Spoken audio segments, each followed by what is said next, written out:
Sturgeon S.H.A.M.E.D SNP warned Indyref2 bid this year could wreck recovery for Scotland. Nicola Sturgeon has been warned pushing for a second Scottish independence referendum could wreck Scotland's recovery from the coronavirus pandemic. Following an increase in support for Scottish independence, SNP leader Ms Sturgeon has demanded a second referendum vote this year. But Douglas Ross, the leader of the Scottish Tories, has lashed out at her rash and self-indulgent plans.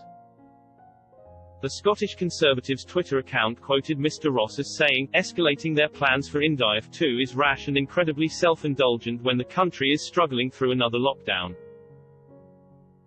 The SNP's shameless push for another referendum this year would wreck our recovery from the pandemic.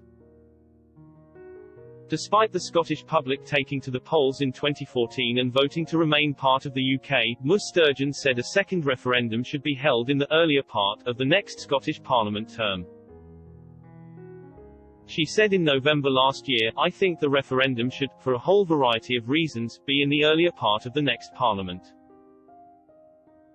I intend to say more about this before the election in our manifesto, but we are still in a global pandemic that I feel a bit more hopeful about seeing the end of that than I did even just a couple of months ago. There's still a lot of uncertainty ahead. I'm a lifelong believer and campaigner and advocate for independence, but right now I'm also the First Minister of Scotland. My responsibility is to the health and well-being of the country and trying to steer it through a pandemic, and I'm very focused on that." Yesterday, Scottish Tory MP Tony Miclinski claimed Ms Sturgeon only puts forward the emotional case for independence but has failed to provide a detailed economic plan.